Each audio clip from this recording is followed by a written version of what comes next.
All right, guys, what's going on? Welcome in. So last night was insane, right? It was crazy, absolutely nuts with certain selections, right? I think like 99% of football fans just tossed their mock draft in the trash after Penix went 8 to the Falcons.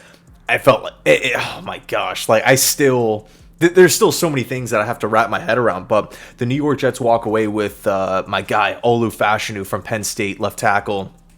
I freaking loved the pick, right? I mean, I felt like a broken record really throughout really from the end of the season on, right? Talking about Olu Fashanu. And, I felt like it got to the point where I was being pretty annoying talking about him. So I appreciate you guys bearing with me. But no, this pick was, in my opinion, awesome.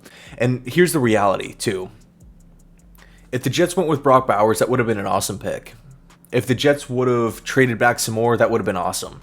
If we would have went with Brian Thomas, that would have been an awesome pick. The Jets could have went in a bunch of different directions and still improved massively with a lot of these different players. Fuaga even. I felt like he made a lot of sense. But Olu, to me, because of the position that he plays at left tackle here, because of the bridge with Tyron Smith, because he's the Remington Pace Award winner in the Big Ten, meaning he's the best offensive lineman in 2023, because of his on-field production, because of his ceiling, right, his potential at the left tackle position, because you're looking at the situation with Tyron Smith being able to pour knowledge into Olu. I felt like that, to me, was my top choice, realistically speaking, right? Of course. And something that I don't want to get lost or get swept under the rug here. We didn't just draft Olu Fashanu. We traded back one spot and got an extra 4 and an extra 5 and walked away with Olu Fashanu. And it might not seem like that big of a deal now, right? A 4th round pick and a 5th round pick, whatever.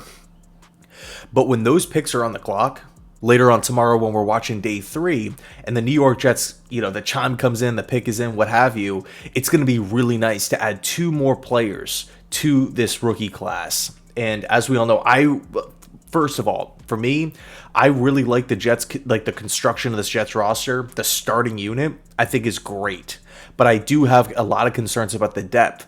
Olu is that takes so much pressure off for me that puts a lot of my worries at ease for left tackle. But we still need help at other positions, and having those 2 extra picks really is going to make a difference. Now, you can also make the argument, should the Jets trade or package these extra picks up that they acquired to move back up into round 2, right? Maybe trade round 3 and 2, really, I mean, they could go round 3, round 4, round 5, and shoot up into like the top half of round 2.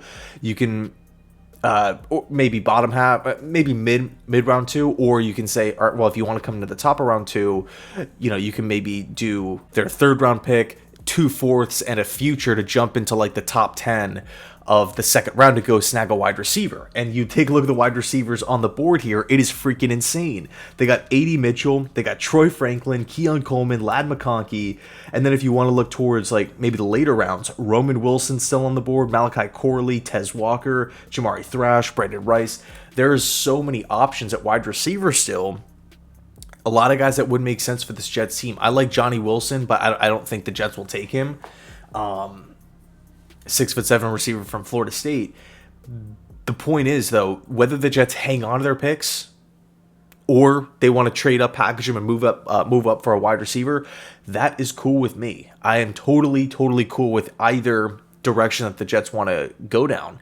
Another storyline to maybe keep your eye on, right? Because we know Joe Douglas is going to be aggressive. That's kind of been the whole, mantra of this offseason.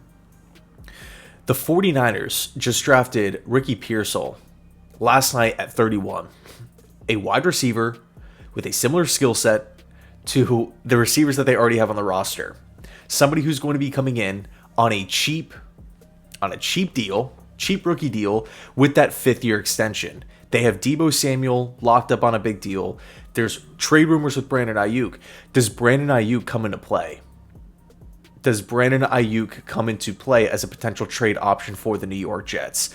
I think that move, the 49ers to me, are not going to draft Pearsall with the questions at interior D-line and some of the questions on O-line. They're not going to draft another receiver, in my opinion, if they just, news breaks today that they sign Brandon Ayuk and they're going to give him $23 million a season. To me, that just makes no sense. Makes no sense.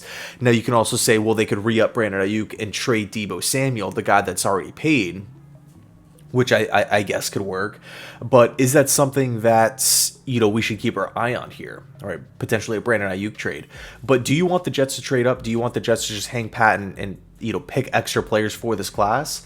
Or are you trying to maybe flip those picks? What's going to happen with T. Higgins? I don't really know. But anyway, we'll see. Let me know your thoughts down below in the comment section. Thanks so much for watching. I'll be live again tonight streaming rounds 2 and 3. It should be a lot of fun. Thanks so much, and as always, go Jets.